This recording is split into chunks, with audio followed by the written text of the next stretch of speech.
골로새서 2장 20절에서 3장 4절 말씀입니다. 한 절씩 교독하도록 하겠습니다. 2장 20절에서 3장 4절까지 말씀입니다.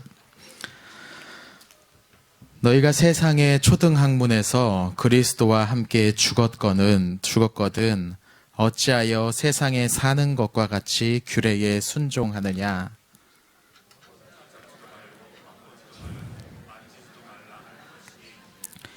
이 모든 것은 한때 쓰이고는 없어지리라. 사람의 명령과 가르침을 따르느냐.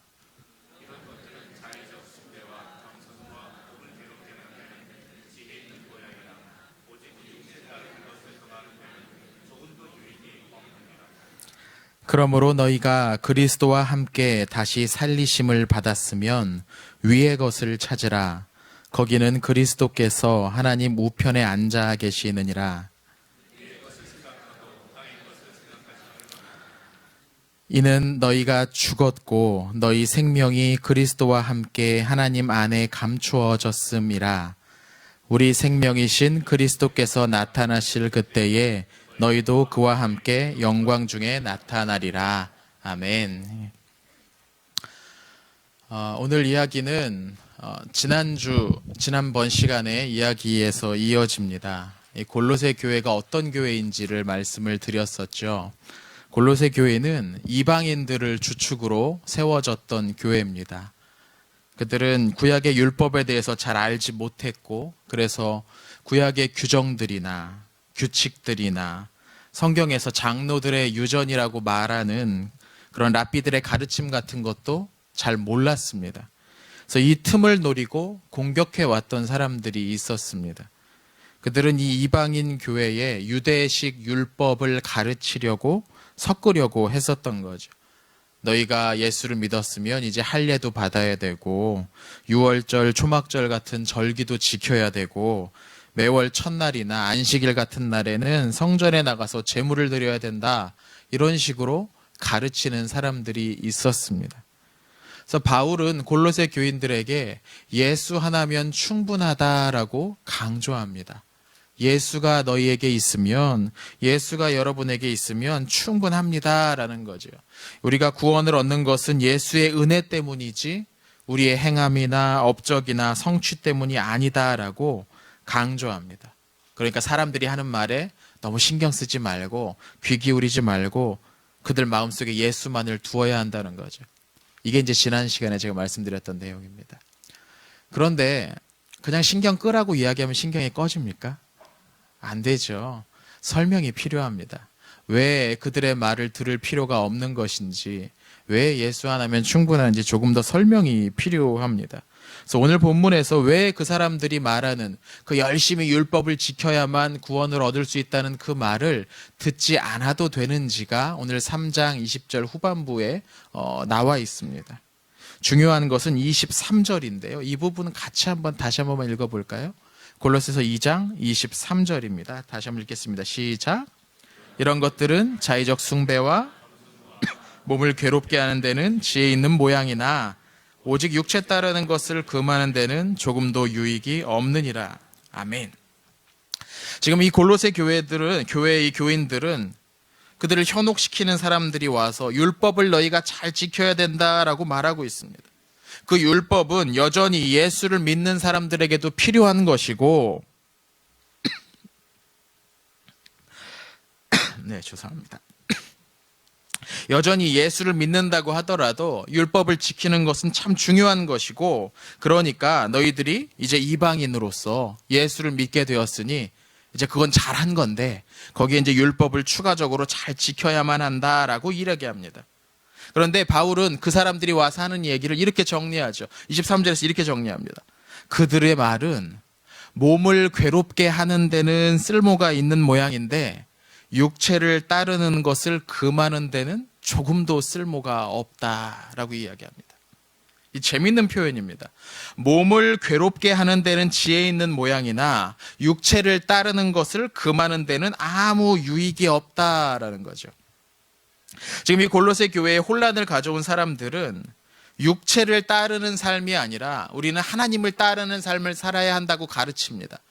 여기까지는 바울도 동의할 수 있을 겁니다. 그렇지, 우리가 육체를 따르면 안 되고 하나님을 따르며 살아야 된다. 여기까지는 동의할 수 있을 겁니다. 문제는 그들이 이 목표에 이르기 위해서 제시한 방법이었습니다. 그들은 율법을 열심히 지킴으로, 율법의 여러 규례들을 잘 순종함으로 육체를 따르지 않을 수 있게 된다. 그 율법을 잘 지키면 하나님을 따를 수 있게 된다라고 가르쳤던 겁니다. 그런데 바울은 그게 틀렸다는 거죠. 그렇게 열심히 율법 지키려고 해봤자 그거 결국 자기 몸만 괴롭게 하는 것에 불과하다. 하나님 따르게 되는 데는 아무 소용이 없더라. 바울의 경험이었습니다. 바울이 누구보다 율법에 충실했던 사람 아닙니까? 어렸을 때부터 가말리엘 문화에서 아주 고등 교육까지 받았던 그런 사람입니다. 율법에 아주 정통한 사람이었습니다. 나중에 그대로 갔다면 사내들인 같은 유대의 최고 지도자, 그 엘리트 계급에 들어갈 수 있는 그런 사람이었습니다. 그런데 그런 바울이 그렇게 따라 해보니까 그거 내 몸만 괴롭게 할 뿐이지 여전히 나는 육체를 따르고 있더라. 바울의 고백이었던 것이죠. 왜 그렇습니까? 왜 율법은 육체를 따르는 것을 금하는데 아무런 소용이 없을까요? 율법을 지키려고 하면 할수록 그 관심이 자기의 몸에만 머물기 때문입니다. 율법을 어떻게든 어기지 않으려고 애쓰면 애쓸수록 그 모든 관심이 내 행위에만 집중되기 때문이라는 겁니다. 사람의 육체, 사람의 행동만 눈에 보입니다. 오직 거기에만 모든 시선과 관심이 맞춰 있게 된다는 거죠. 누군가 혹시 이걸 어기지 않나? 눈에 불을 켜고서 누가 또 규정을 어기지 않나? 이거 가서 추적해서 지적하기 바쁘게 된다는 겁니다. 또 자기가 그런 행동을 할지도 모르니까 자기가 하는 행동도 아주 주의 깊게 살폈죠. 그런데 그렇게 몸에만 집중하다 보니까 몸보다 더 큰 것이 보이지 않게 되더라는 거죠. 내가 뭐 하느냐, 저 사람이 어떤 걸 하느냐에 그 행동에만 집중하다 보니까 정말로 더 큰 것이 보이지 않는다는 말입니다. 하나님이 왜 율법을 사람에게 주셨습니까? 죄악된 이 사람이 여기서 다 이 죄 때문에 죽을 수밖에 없으니까 살 길을 주시려고 주신 거 아닙니까? 사실 율법에 담겨 있는 건 하나님의 사랑입니다. 그러나 이 율법을 지키는 데만 집중하면, 그 행동에만, 그 삶에만, 몸에만 집중하면 그 하나님의 사랑은 보이지 않게 되는 거죠. 그냥 내가 무엇을 하는지, 저 사람이 무엇을 하는지 안 하는지만 그렇게 보게 된다는 겁니다. 그러니까 율법을 지키려고 애를 쓰면 애를 쓸수록 결국 그건 자기 몸만 괴롭게만 한다는 뿐이라, 몸을 괴롭게만 할 뿐이라는 겁니다. 애초에 목적이었던 육체를 따르지 않고 하나님을 따르게 하는 그 삶에 이르지 못한다는 거죠. 비유를 하면 이런 겁니다. 그 운동을 하는 이유가 무엇입니까? 왜 운동 좀 하시는 분 계십니까? 운동을 왜 하는 겁니까? 건강해지려고 하는 거죠. 우리 몸이 튼튼해지고 병을 잘 이겨낼 수 있는 그런 건강한 몸이 되기 위해서 운동을 하는 겁니다. 그런데 운동하는 것 자체에만 지나치게 몰두하고 집중하다 보면 도리어 그 건강을 해치기도 한답니다. 달리기 좋아하시는 분들 좀 계시는지 모르겠습니다. 사람이 달리기를 하면 몸에서 특정한 이 엔돌핀 같은 그런 것들이 분비가 된답니다. 그래서 처음엔 막 달리는 게, 저는 그때까지 달려보진 못했는데 처음에 좀 달릴 때는 대단히 힘든데 어느 정도 달리면 그것이 몸에서 막 솟아나와가지고 기분이 되게 좋대요. 마치 환각에 빠진 것처럼. 그래서 1년에 마라톤을 막 30번, 40번씩 풀코스를 달리는 분들도 있습니다. 나중에는 무릎이 상하고 몸이 여기저기에 상하게 되겠죠. 그렇죠. 건강하기 위해서 운동을 하는 건데 운동에만 너무 집중하고 몰입하다 보니까 도리어 건강이 해해지더라는 거죠. 꼭 거기만이 아니라도 운동하는 사람, 근육 키우려는 사람들 여러분 아실 겁니다. 보충제를 먹고 닭가슴살 무슨 식단 아주 엄격하게 제한을 하고 시간 맞춰서 반드시 하루에 3시간, 4시간씩 운동에만 몰두하는 분들이 있습니다. 그럼 나머지 시간들은 다른 사람들을 위해서 쓸 수 있는 시간들, 또 다른 유익한 일들을 하기 위해서 보낼 수 있는 시간들이 사라져 버리는 거죠. 율법에 집중하는 사람들, 율법의 행위에 집중하는 사람들도 꼭 그와 같더라는 겁니다. 도리어 그들이 몸을 괴롭히기만 할 뿐 유익이 아무것도 되지 않더라는 거죠. 육체를 그렇게 괴롭히는 사람들, 몸에만 그렇게 집중하는 사람들, 도리어 그들은 결국에는 몸에 대한 육체의 욕망에서 여전히 벗어나지 못하고 있었습니다. 심지어 자신의 행위와 노력을 통해서 더 나은 존재가 되려는 그런 착각에도 빠지게 되죠. 바울의 해결책이 무엇이냐면 골로새서 3장 1절과 2절을 보면 나와 있습니다. 이 부분은 다시 한번 같이 읽어보겠습니다. 골로새서 3장 1절과 2절입니다. 같이 한번 읽겠습니다. 시작. 그러므로 너희가 그리스도와 함께 다시 살리심을 받았으면 위의 것을 찾으라. 거기에는 그리스도께서 하나님 우편에 앉아 계시느니라. 위의 것을 생각하고 땅의 것을 생각하지 말라. 아멘. 바울은 반복해서 위의 것을 찾으라, 위의 것을 생각하라 이렇게 권면합니다. 그들의 시선을 자기의 몸에서 들어서 저 위를 좀 바라보라는 거죠. 육체의 행위에서 그들의 시선을 하늘로 돌리라는 겁니다. 하늘에 계신 하나님께로 그들의 시선을 돌리라는 겁니다. 육체만 바라보고 있는 동안에는 육체에서 벗어나지 못합니다. 육체의 행위에만 몰두하고 있는 동안에는 그 행위가 옳고 그른지 판단하고 관찰하고 비판하느라 다른 것을 볼 수 없다는 겁니다. 사람의 관심이 계속 거기에 쏟아 부어지고 있으니까요. 하지만 하늘을 보면, 위를 보면 비로소 하나님이 보이게 됩니다. 우리 모두가 실수하지 않습니까? 우리 모두가 약한 데도 있습니다. 말씀을 듣고 묵상하면서 이게 하나님의 뜻이구나. 그렇지. 내가 이렇게 해야지라고 그때는 생각을 했는데 조금만 몸만 돌리고 나면 그냥 언제 그랬는지 다 잊어버리는 경우 허다합니다. 실제 삶으로 안 옮겨지죠. 저만 그렇습니까? 다들 그러시지 않습니까? 우리 모두가 그렇게 약합니다. 부족합니다. 완전치 못합니다. 우리 스스로 불완전하다고 느끼고 계시는 분들 아마 이 자리에 많이 계실 겁니다. 우리가 마땅히 이렇게 되어야 하는데 왜 나는 그렇게 안 될까? 이런 것들을 가지고 고민하시는 분들도 적지 않으실 겁니다. 네, 맞습니다. 우리는 불완전합니다.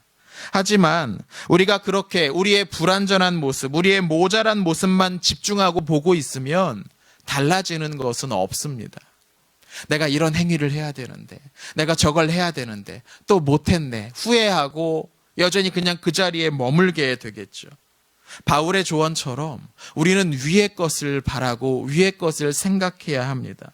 예수 그리스도 안에서 우리가 이미 죽었고 그분 안에서 우리의 새로운 생명을 얻었기 때문이죠. 그래서 우리는 위를 바라보아야 됩니다. 우리는 소망을 붙들고 사는 사람들입니다. 비록 지금은 여전히 우리 안에 불완전한 것들, 온전치 못한 것들이 많이 보일지라도 우리의 주인이신 예수 그리스도께서 다시 오실 그날이 되면 우리의 그 모든 불완전한 부분은 주님으로 말미암아 채워지게 될 것입니다. 사람은 그렇게 만들어졌습니다. 사람은 혼자서 완전해지도록 만들어진 것이 아니고 하나님과 합해서 완전해지도록 만들어졌습니다. 그래서 우리 자신의 모습만 보면 언제도 만족할 수 없고 자랑스러울 수가 없지요. 그러나 우리가 저 위를 바라본다면, 우리에게 그 소망의 날, 영광스러운 그날을 가져다 주실 그분을 바라본다면 비로소 마음을 놓을 수가 있는 것이죠. 바울은 골로새서 3장 3절에서 우리의 생명이 그리스도와 함께 하나님께 안에 감추어졌다라고 말합니다.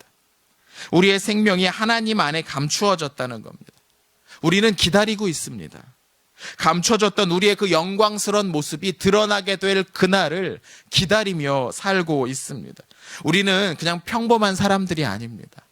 지금 옆에 앉아 계신 그분은 그냥 촌스러운 아줌마가 아니고 그냥 동네 아저씨가 아니고 그 안에 엄청나게 대단한 하나님의 영광을 감추고 있는 사람이라는 겁니다. 때가 되면, 그날이 되면 우리가 서로의 얼굴에서 그 영광된 모습을 보게 될 것입니다. 우리는 그날에 대한 소망을 품고 살게 되는 것이죠.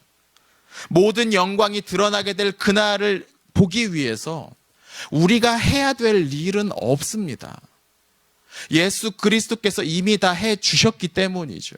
우리는 그날을 얻기 위해서 무엇인가를 행하는 것이 아니라는 겁니다. 그날을 위해서, 그날을 얻기 위해서, 그날에 이르기 위해서 무언가를 해야 한다고 자꾸 덧붙이는 사람들은 오늘 본문에서 바울이 경계하고 있는, 몸을 괴롭게는 하지만 육체 따르는 것을 금하는 데는 아무 소용없는 그런 말들을 하고 있는 것이죠. 때가 되면 드러나게 될 것입니다. 우리가 해야 될 일은 한 가지입니다. 그 모든 것이 진실임을 믿고 현재의 삶을 살아가야 하는 것이죠. 우리는 그날을 얻기 위해서 무언가를 하는 사람들이 아니라 이미 그날을 얻은 것처럼 무엇인가를 하는 사람들이어야 합니다. 그리스도인들은 그렇게 살아가는 겁니다. 그 영광스러운 날이 이미 이루어진 것처럼 서로를 대하는 거죠.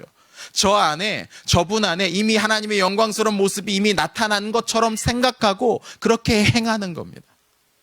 제가 사랑하는 C.S. 루이스는 이것을 가장하라고 말합니다. 가장무도회처럼 누군가를 꾸미고서 그대로 행하라는 거죠. 실제로 저 사람 안에 영광스러운 하나님의 모습이 나타나는 것처럼 행하라는 겁니다. 그렇게 하면 된다는 것이죠.